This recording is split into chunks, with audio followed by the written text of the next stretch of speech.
마태복음은 지난주에 잠시 말씀드린 것처럼 유대인을 위한 복음서로 쓰여져 있습니다.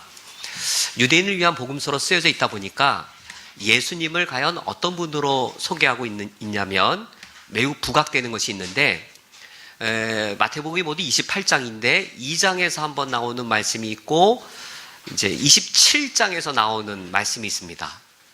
그러니까 이제 앞과 끝에서 두 번째 장인 것이죠.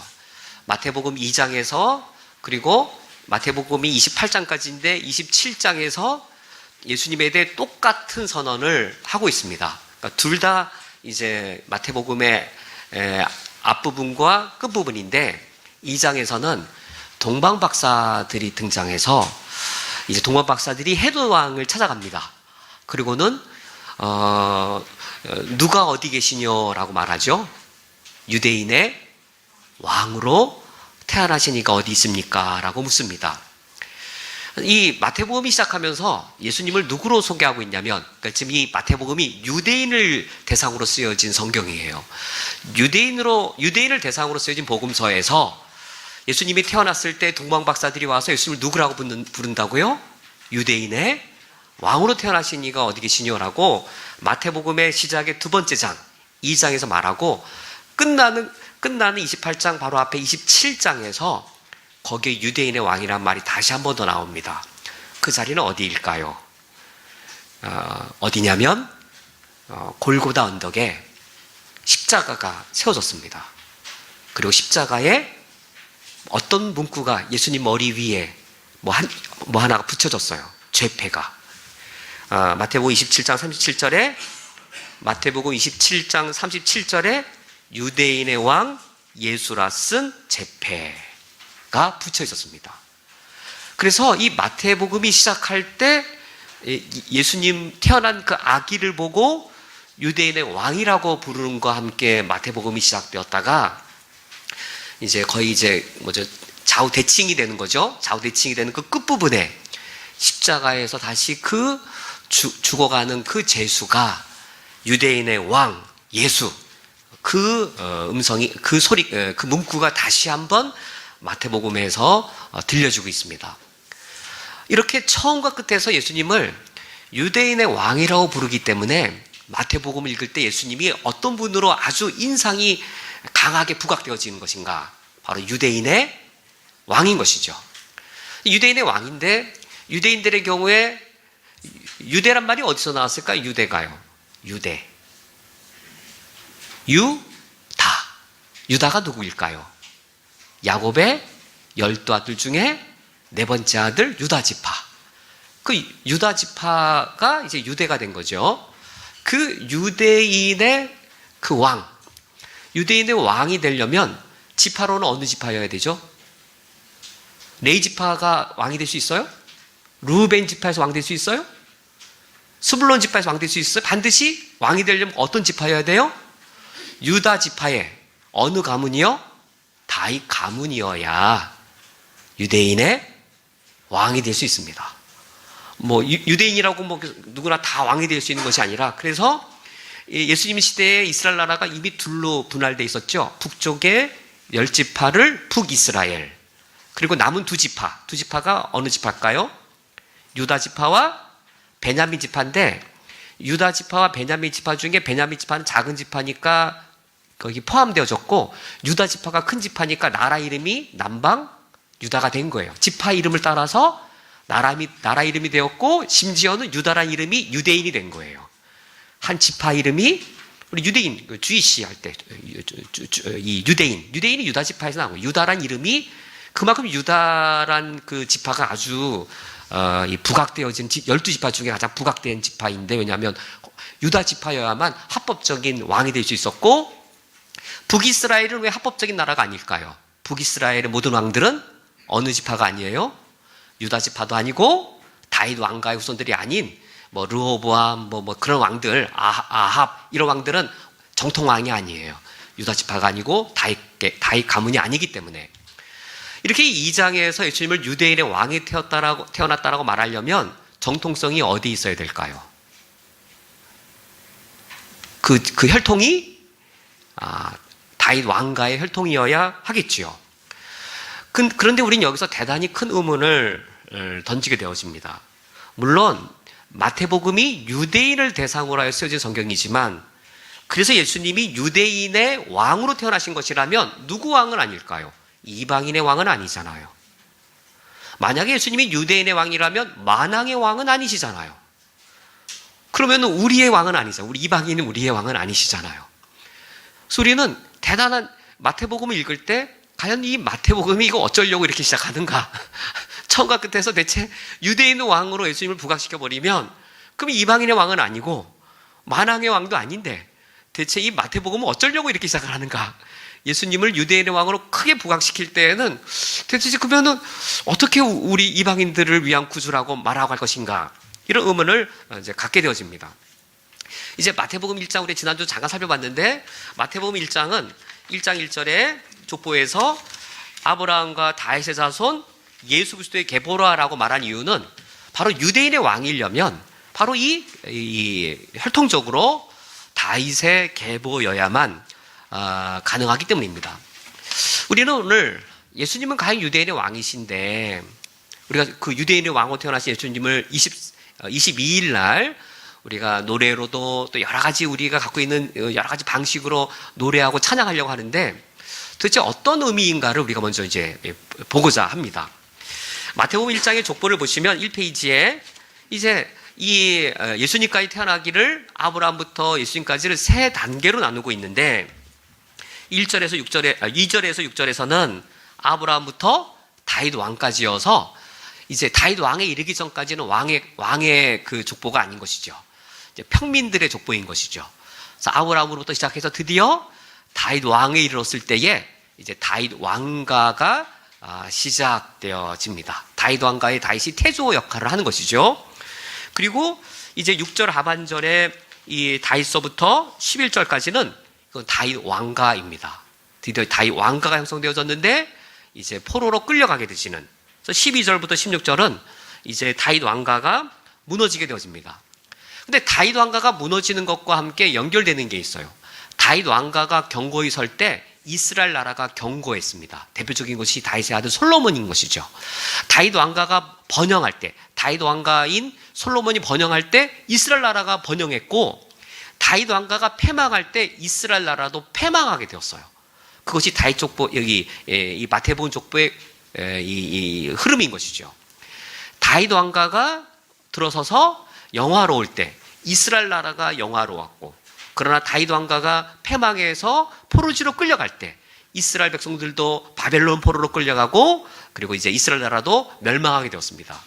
그렇다면 이스라엘 나라가 회복되려면, 이스라엘 나라가 다시 포로지로부터 다시 독립해서 이스라엘 나라가 영광을 회복하려면 어떤 왕가가 재건되어야 될까요? 다윗 왕가가 재건되어야 이스라엘 나라가 다시 회복되는 겁니다. 그래서 여기 지금 제가 뭘 설명드리고 있는 것이냐면, 예수님이 오시기 이전에 유대인들에게는 메시아 대망 사상이 있었어요. 메시아 대망 사상은 배경이 포로지 생활인 거예요. 바벨론 포로로 끌려갔다가 예수님 태어날 때는 로마 제국의 포로였어요. 그들이 포로 생활을 하면서 메시아 대망 사상이 이겁니다. 무너진 다윗 왕가를 다시 재건을 해서 이스라엘 나라를 다시금 세울 메시아가 올 것이다. 다윗의 후손 중에서, 하나님이 다윗 왕의 후손 중에서 메시아 왕을 보내실 것인데, 그 메시아 왕은 다윗 왕가를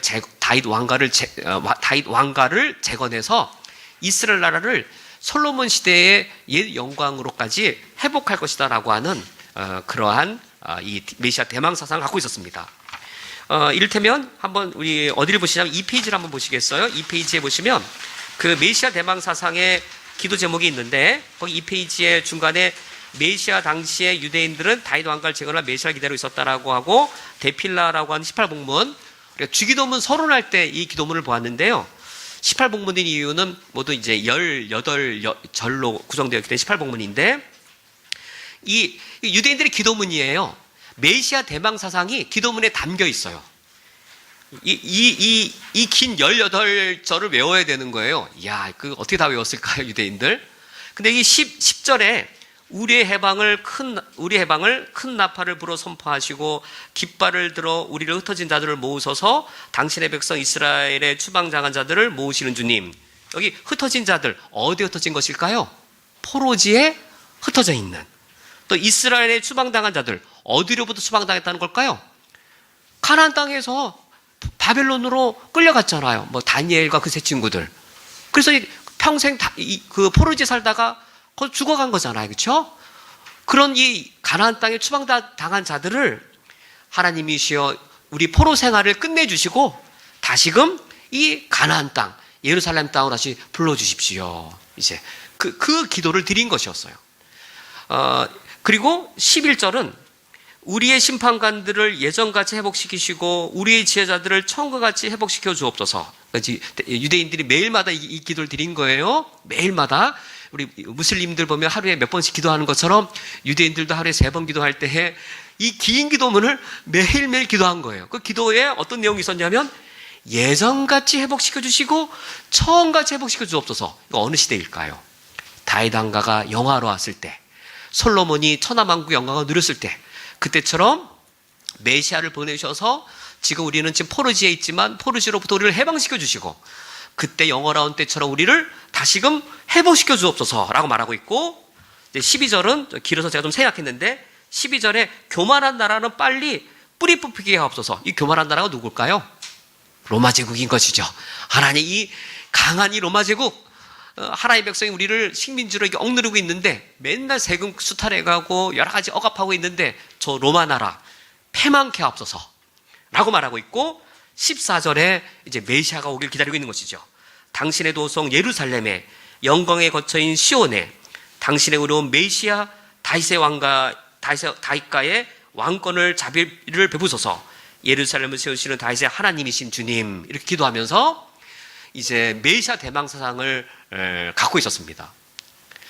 여기에 이런 이 데필라라고 하는 이 기도문을 놓고 보면 당시에 유대인들이 생각했던 하나님 나라의 회복은 어떤 나라였나요? 유대인들이 생각했던 하나님 나라의 회복은 그냥 민족적인 이스라엘 나라의 회복이었어요. 유대인들이 생각했던 그 하나님 나라는 누구만이 들어갈 수 있어요? 민족적으로 유대인들만. 그리고 영토적으로 어느 땅이 다시 회복되는 걸 바라는 거예요? 팔레스타인, 가나안 땅. 그들이 가나안 땅에서 바벨론으로 여러 이방 나라로 포로로 끌려갔는데 다시 예루살렘의 시온에 다시 성전이 건축되고 다시 왕가가 회복되어서 이 12지파가 본래 있었던 이 가나안 땅, 이 가나안 땅을 정치적으로 우리가 자주국가가 되어지는 나라가 되게 하옵소서. 뭐 이런 거였어요. 예수님 시대에 유대인들이 생각했던 하나님 나라란 이스라엘 나라였어요. 하나님의 나라란 민족적인 이스라엘 나라. 민족적인 이스라엘 나라는 어떻게 성립되어져요?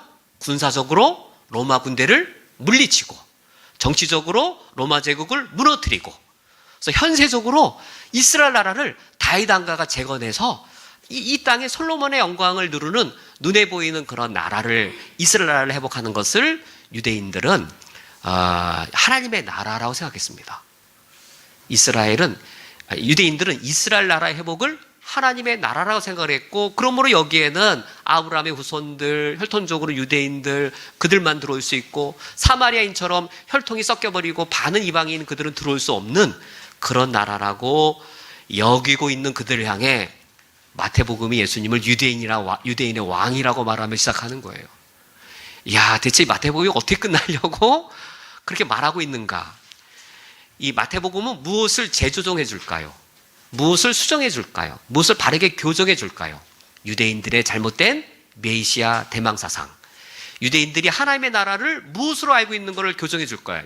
교정해 주는 것일까요? 하나님 나라를 이스라엘 나라의 재건으로 여기는, 다윗 왕가의 회복으로 여기는 그 생각을 교정해 주고 바꾸어 줌으로써 예수님이 우리에게 오셔서 유대인의 왕으로 오셔서 세우실 하나님 나라가 무엇인지를 바르게 가르쳐 주는 것이 바로 이 마태복음의 목적입니다. 그것이 이미 족보에 나타나 있습니다. 1페이지에 보면 이제 족보가 있는데요. 그 족보에 보시면 이 족보에 유대인들의 그 메시아 대망사상과 같은 부분도 있고 메시아 대망사상과 큰 차이가 있어요. 여기 아브라함의 후손으로 오시고 다윗의 후손으로 오셔서 포로지로부터 우리를 구원할 자다라고 하는 것은 그건 같은 부분이에요. 특별히 거기 13절에 누가 있죠? 제가 검게 이렇게 강조해 놓은 사람 있죠? 스룹바벨.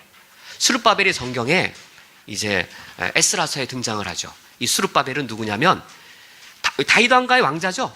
패망한 나라의 왕자예요. 근데 스룹바벨이 포로지에서 성전을 건축하려고 예루살렘에 옵니다. 그리고 스룹바벨이 무너진 예루살렘 성전을 재건해서 스룹바벨 성전을 지어요. 근데 하나님이 다윗에게 예언한 게 있어요. 다윗이 무엇을 지으려고 했었죠? 하나님 거절당했죠. 다윗에게 너의 다윗의 씨가 뭘 건축한다고요? 성전을 건축할 것이다. 다윗의 씨가 성전을 건축하면 내가 그 다윗 왕가를 경고케 할 것이고 그 다윗 왕가는 영원한 나라를 세울 것이다 라고 나단 선지자를 통해서 그 이야기를 해줬기 때문에 이걸 나단의 신탁이라고 불러요. 아주 중요한 성경 구절이에요. 다윗 언약에 있어서 아브라함 언약, 다윗 언약에 있을 때 다윗 언약에 아주 중요한 것이 나단의 신탁이에요. 그래서 메시아 대망 사상에 이 메시아가 다윗의 후손으로 온다고 했을 때 바로 이 구절이에요. 사무엘하 7장에 바로 이 구절이에요. 다윗의 씨가 성전을 건축할 것이고 그러면 성전을 건축한 다윗의 씨로 하여금 영원한 경고한 나라를 내가 세워주겠다라고 하는 것을 하나님이 다윗에게 약속해 주셨는데 포로지에 가서 유대인들이 이 예언을 기억한 거예요. 다윗의 왕가 중에 그가 가나안 땅으로 올 자가 있을 것이고 가나안 땅에 와서 성전을 짓는 자라면 그때 정말 하나님이 우리 이스라엘 나라를 회복시켜 줄 것이다. 근데 스룹바벨이 예루살렘 성전을 재건했지만 메시아는 아니었어요. 그냥 끝나 버렸던 것이죠. 그래서 이 마태복음 1장의 족보는 유대인들이 생각했던 그런 이 다윗의 왕가를 통해 메시아가 올 거라고 하는 큰 흐름은 맞는데 뭐가 크게 다를까요? 저기 내가 중요한 거는 뭐 표시를 해놨잖아요. 힌트가 그거죠. 3절, 5절, 6절 힌트. 뭐가 크게 달라요? 유대인의 족보와. 더 힌트를 드려야 되나? 내가 네모까지 해놨는데요. 누구예요? 누굴까요? 다말 여자잖아요. 라합 여자, 룻 여자, 우리아의 아내 여자잖아요. 유대인의 족보에 더군다나 누구의 족보예요? 왕가의 족보예요. 왕가의 족보에 여자가 들어갈 수 있을까요? 더군다나 어떤 여자인지를 보세요. 다말 민족이 어디예요? 유대인이에요? 이방인이에요. 네 번째 보세요. 네 번째가 아니라 두 번째 라합 유대인이에요? 이방인이에요. 다말은 유대인이다. 3절에 다말 유대인이고 죄송합니다. 5절에 라합 라합은 이방인이에요. 룻도 이방인이에요. 라합과 룻은 여자일 뿐만 아니라 이방인. 어떻게 이방인이 왕가의 족보에 들 수 있을까요? 그 유대인들은 좀 나은가? 3절에 다말 유대인이고 이 네 번째 다윗은 우리아의 아내 누구죠? 이름이 바세바죠. 유대인이긴 유대인인데 이거 그냥 경건한 여인들이에요. 한나나 뭐 마리아와 같은 정말 여기 들어가도 정말 이렇게 거룩한 여인들 그런 여인들인가요? 어떤 여인들이에요? 이스라엘 역사상 너무 수치스러운 역사예요. 여기 3절에 유다는 다말에게서 베레스와 세라를 낳았다라고 하는 이 쌍둥이 낳은 것이 왜 부끄러운 일일까요? 유다는 누구냐면 유다는 시아버지였고요. 다말은 며느리예요. 며느리가 아들을 낳기 위해서 창녀 옷을 이렇게 입고 자기 시아버지가 이렇게 지나가는 걸 알고 그 마을에 창녀 행세를 이렇게 해서 이제 그 아기를 낳은 거예요. 창세기 36장에 이스라엘 역사상 얼마나 큰 수치예요? 더더 누구라고 이 사람이요? 12지파 중에 누구요? 유다예요. 유다 지파예요. 유다가 가장 큰 가문이어서 지금 주이시 유대인이라고 할 때 바로 유다 지파에서 나오는 거예요. 유대인 주이시. 그 부끄러운 역사, 그 부도덕한 여인이 어떻게 여기에 이 왕가의 족보에, 특히 메시아가 오는 족보에 있을 수 있을까요? 뿐만 아니라 6절 하반절에 이름을 밝히지 않고 있어요. 일부러 이름을 안 밝힌 것이죠. 다윗은 밧세바에게 서라고 할 만한데 밧세바라는 표현보다 더 죄악을 더 노골적으로 드러내고 있어요. 자기 아내가 아니라 우리아의 아내와 관계를 맺은, 이거는 진짜 유다는 자기 아들의 아내와 관계를 가졌다면 다윗은 자기 부하의 아내와 관계를 가졌죠. 더군다나 이건 간음뿐만 아니라 우리아를 죽였죠. 살인과 간음이 더불어진 정말로 이거는 죄악 중에 죄악인, 부도덕 중에 부도덕한 죄악인데 그거와 연루된 여인이 이 족보 안에 들어있다는 사실이 앞으로 유대인의 왕을 해석할 때, 예수 그리스도가 유대인의 왕으로 오셔서 세우실 하나님 나라가 어떤 나라인지를 보여줄 때 어떤 역할을 할까요? 유대인들이 생각한 이스라엘 나라는 폐쇄적이었습니다. 누가 못 들어와요? 이방인들이 절대 못 들어와요. 폐쇄적이었을 뿐만 아니라 그 이스라엘 나라 안에는 차별이 심했습니다. 어떤 차별이요? 남자와 여자 사이에 차별이 심했어요. 그 차별만 심했을까요? 어떤 차별도 있었을까요? 눈으로, 마음으로 가늠한 사람과 실제로 몸으로 가늠한 사람, 둘 다 똑같이 가늠한 사람인데 무슨 차별이 있어요? 자기도 똑같이 눈으로, 마음으로 다 가늠죄 저질러 놓고 누굴 차별해요? 몸으로 가늠죄 졌다라고 차별하는 나라예요. 율법의 이름으로. 바리새인들이 나오는 거예요. 바리새인들.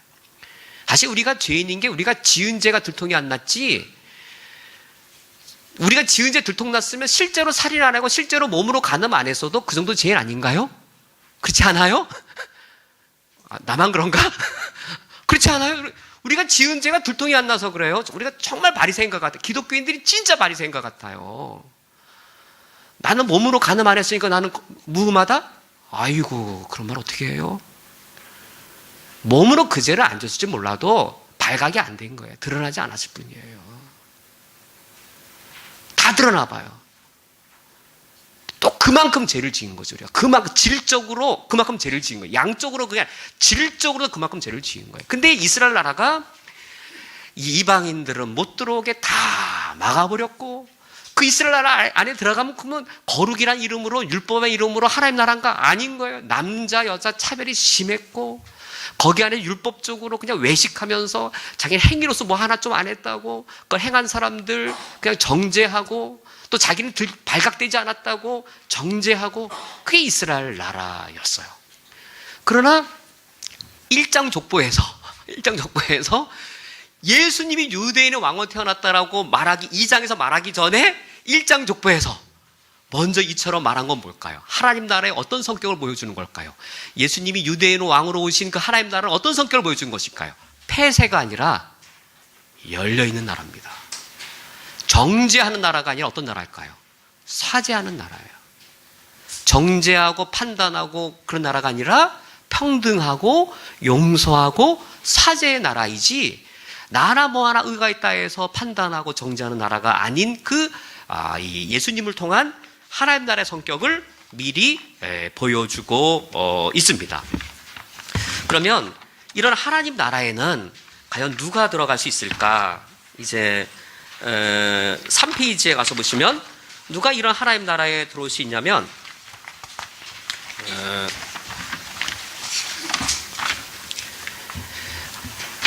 이제 오늘 오늘 이 마태복음 1장의 족보는 아브라함 언약, 다윗 언약, 이 두 가지의 성취를 보여주는 것인데, 3페이지에 창세기 17장 7절과 8절에 아브라함 언약이 있죠.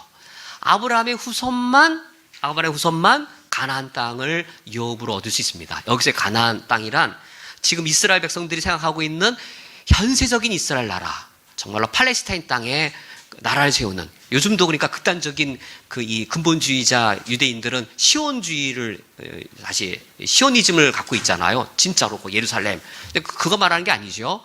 여기에 이 가나안 땅이라는 것은 정말로 이렇게 여기 팔레스타인 비행기 타고 가는 예루살렘, 그걸 말하는 게 아니고, 여기 가나안 땅은 뭘까요?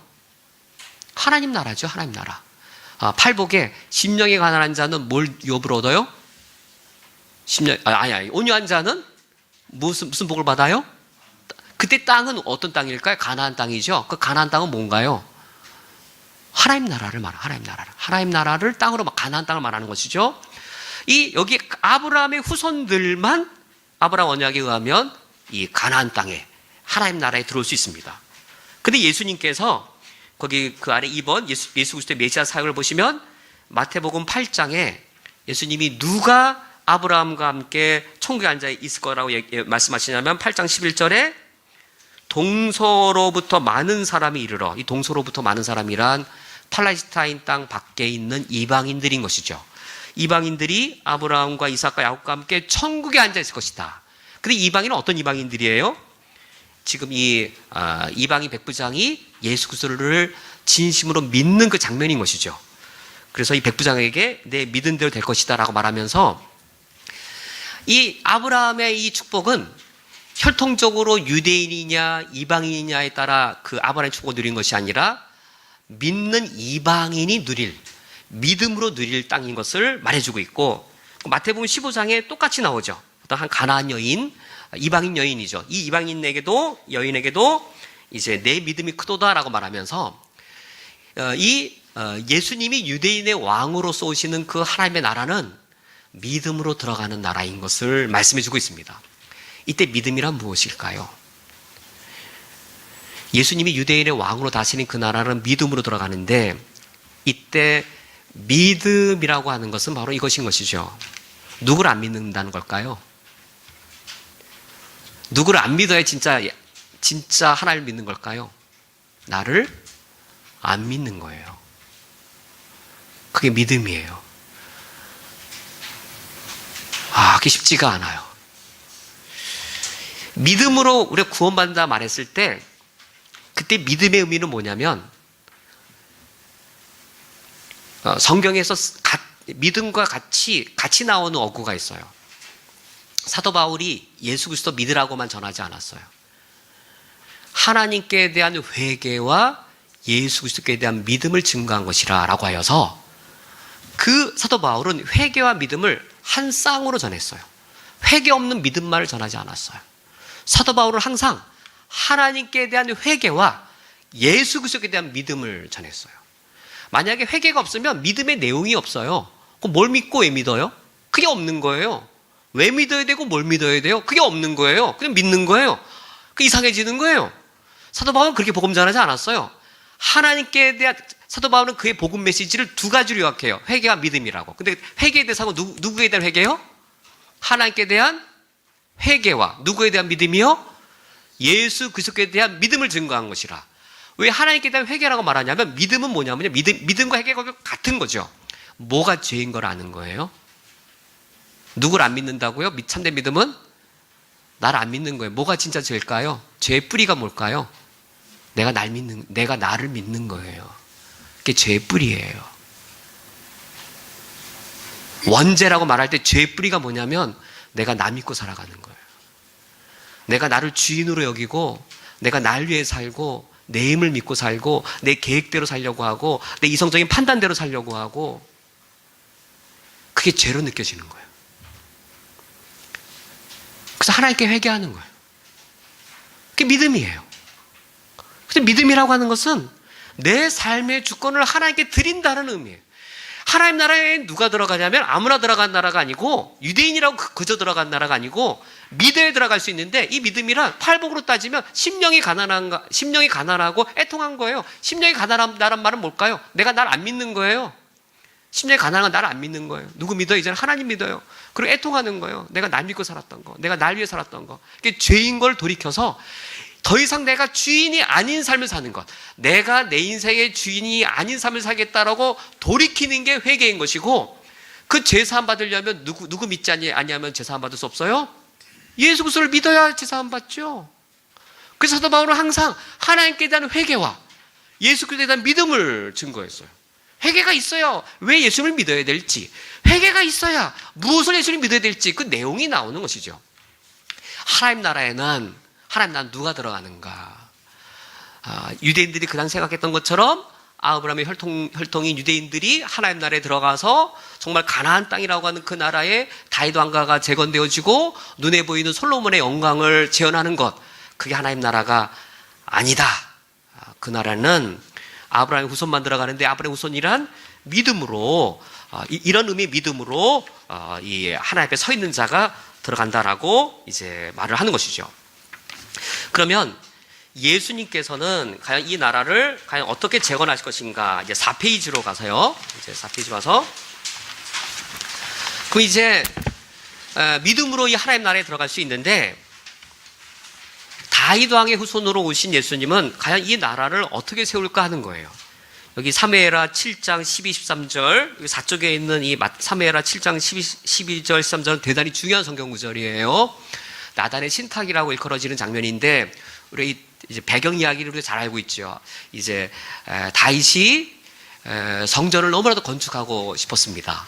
하나님이 다윗에게 허락하지 않으시면서 너에게 성전 건축을 허락하지 않겠다. 그러나 7장 12절 하반절, 그러나 내가 내 몸에서 날 내 씨니까 이것이 이제 다윗의 후손인 거죠. 다윗의 자손, 내 씨를 내 뒤에 세워 그의 나라를 견고하게 하리라.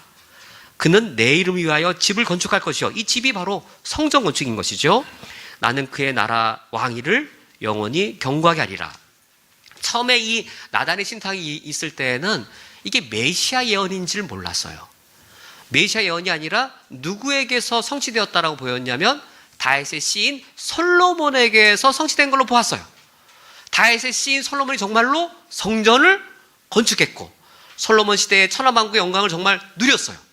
그래서 이 나단의 신탁이 솔로몬에게서 성취될 줄 알았는데 아니었던 것이죠. 솔로몬은 대단히 타락한 왕으로 변질되었고, 솔로몬이 죽음과 함께 이스라엘이라는 북이스라엘 10지파, 남유다 2지파로 쪼개지게 되어서 이 나단의 신탁이 지금 이루어지지 않은 것이라는 걸 알게 되었어요.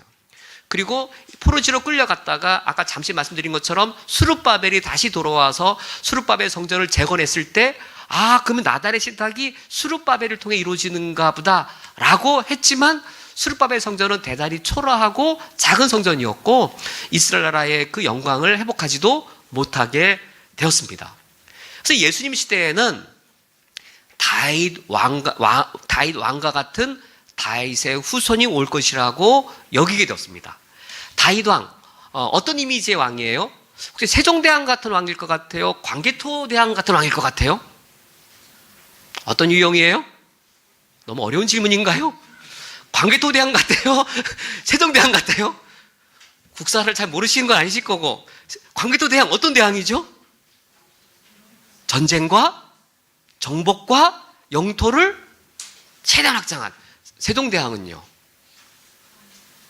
전쟁과 좀 거리 멀죠? 문물과 과학과 제도를 정비한. 어느 쪽일 것 같아요, 다윗 왕은요? 광개토대왕 이미지입니다.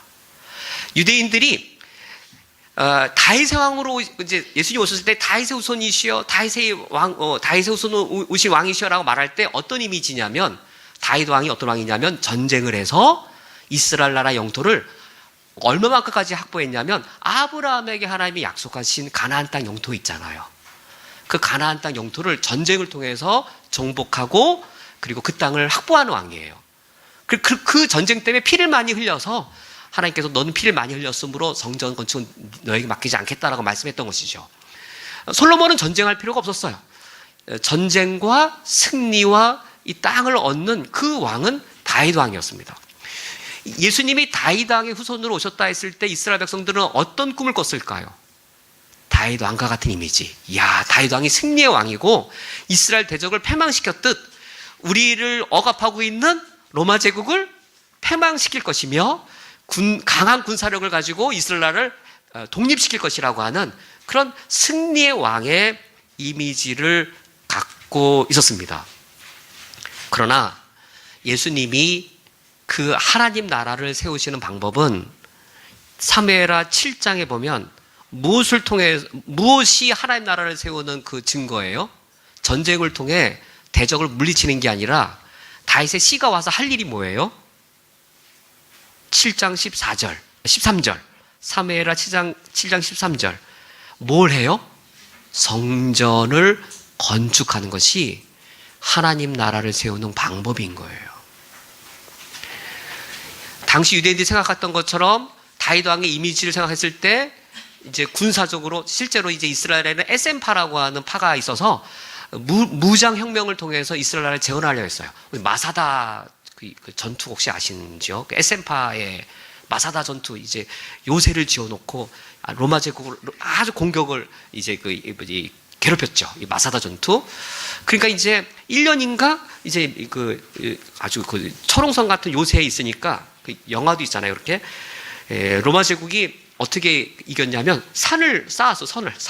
산을 지어서 이렇게 공격을 해서 이제 마사다를 점령했는데, 그때 마사다에서 점령당하기 전에 이방인에게 죽지 않으려고 마사다에 있는 그 에센파 모든 사람들이 다 독약을 먹고 들어갔을 때는 다 자결해 죽은 역사적 이야기입니다. 이 역사적 이야기. 이 에센파 사람들은 무장혁명을 통해서, 군사력을 통해서 이제 이 로마 식민지로부터 해방하려고 하는 그런 일들을 행했던 것이었어요.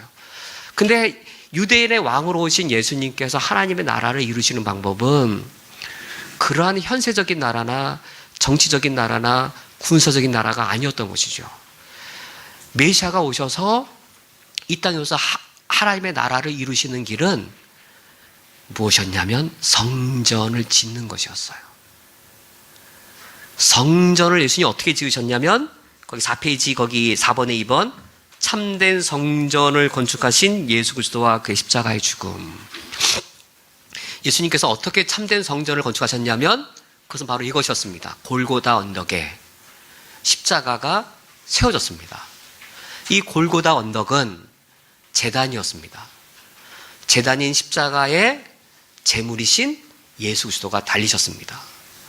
이 십자가 제사에서 제사장은 예수님 그분이었습니다. 예수님 그분이 제사장이 되시고, 그리고 스스로 제물이 되셔서 백성들의 죄를 사하는 속죄 제사를 드리게 되셨습니다. 그리고 예수님께서 속죄 제물로 돌아가시면서 하신 말씀이 있으세요. 다 이루었다. 이때 다 이루었다란 말의 의미가 어떤 의미일까요? 다 이루었다는 의미는 의미의 해석이 몇 가지 해석되어지는데, 가장 간단한 해석은 예수님이 맡으신 사명을 다 성취했다는 의미도 있고, 그러나 더 넓은 의미는 이겁니다. 구약 시대부터 진행되어 왔던 속죄 제사가 이젠 다 이루어 종결되었다는 의미입니다. 예수님 십자가에 죽으시면서 내가 다 이루었다는 말은 내가 부여받은 또 사명을 다 이루었다라고 하는 그런 의미도 되지만, 더 직접적인 의미는 구약시대부터 계속 반복되어 드려왔던 속죄제사가 이제는 종결되었다는 거예요. 그러면 예수님 십자가 죽음 위에는 더 이상 뭐가 필요 없어요? 속죄제사가 필요 없고, 속죄제사가 필요 없으니까 더 이상 또 뭐가 필요 없어요? 제사장도 필요 없고, 제물도 필요 없고, 성전도 필요 없게 된 거예요. 왜요? 구약시대에는 성전 안에서 제사 안 받았다면 이제는 누구 안에서 제사 안 받아요? 그리스도 안에서 제사 안 받아요. 구약시대에는 성전 안에서 제사 안 받아서 성전 안에서 하나님과 이스라엘 백성이 만날 수 있었지만, 이제 우리가 누구 안에서 하나님 만날 수 있어요? 그리스도 안에서 하나님 만날 수 있었어요. 구약시대에는 성전 안에서 제사 안 받고 성전 안에서 하나님을 만날 수 있었다면, 이제 신약시대에는 예수 그리스도 안에서 제사 안 받고 예수 그리스도 안에서 우리가 하나님을 만날 수 있어요. 예수님이 성전이시기 때문인 것이죠. 이 성전 안에서 어떤 죄를 사함받은 거냐면 하나님을 왕으로 여기지 아니한 뇌죄. 그래서 하나님의 백성으로 살려고 하지 않았던 뇌죄, 하나님을 나의 주인으로 여기지 않으려고 했던 그 죄, 그 죄악들이 사해진 것이었어요. 예수님이 성전이 되어주심으로 그 다음부터는 우리에게 아주 부드러운 고백이 있어요. 아주 부드러운 고백이 있어요. 너무 부드러운 고백이 뭐냐면, 왕이신 나의 하나님, 내가 주를 높이고, 왕이신 나의 하나님. 이 속죄제사를 통해 우리 제사 받은 이후에는 하나님이 나의 왕이신 게 너무 기쁘고, 주님을 나의 왕으로 고백하는 일이 이제는 자연스럽게 된 것이죠. 그래서 성전이 이루어짐으로 뭐가 이루어질까요? 하나님 나라가 이루어지는 거예요. 의미가 연결되어지는 것이죠. 예? 무슨 군사적으로 로마 제국을 무너뜨려야 하나님 나라 이루어지는 것이 아니라 하나님 앞에 우리의 죄악들, 하나님 우리 나의 왕으로 여기지 않고 나 스스로 왕이 되어 살고자 했던 우리 죄악들이 제사함 받아서 하나님 아버지 앞에 우리가 참된 백성으로 회복되어질 때 그걸 통하여서 이런 성전을 예수님이 이루심으로 하나님의 나라를 이루시되 영원한 하나님 나라를 이루게 된 겁니다. 이제 4페이지 맨 아래 이제 여인들이 또 등장합니다. 지금 마태복음 1장과 마태복음 28장이 이렇게 대조가 되어요. 마태복음 2장하고 마태복음 27장이 서로 대조가 되잖아요. 마태복음 2장에서는 유대인의 왕, 마태복음 27장에서도 유대인의 왕 대조가 되듯이 마태복음 1장하고 마태복음 28장이 대조가 이루는데 마태복음 1장의 족보에 누가 등장해요? 여자들이 등장해요. 근데 마태복음 28장 누가 등장해요? 여자들이 등장해요. 근데 남자들은 어디가 있었나요? 숨어 있었어요. 죽을까봐 이렇게.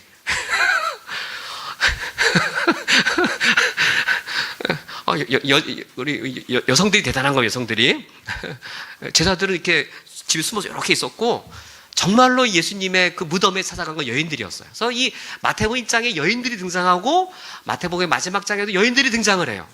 그리고 마태복음 1장의 족보가 다윗 왕가의 족보인데 마태복음 마지막 구절들 우리가 오늘 읽은 성경 본문이죠. 마태복음 28장 18절에 20절 보면 18절에 하늘과 땅의 모든 권세를 내주셨으니 예수님이 어떤 왕이신가요? 다윗 왕가를 재건할 왕이신 거예요. 유대인의 왕으로 오셔서 다윗 왕가의 왕권을 다윗 왕가를 회복하셨어요. 근데 그 예수님이 회복하신 다윗 왕권은 단순히 팔레스타인 땅을 다스리는 가나안 땅을 다스리는 왕권을 회복한 게 아니고 그 영역이 얼마나 넓어요? 하늘과 땅이에요.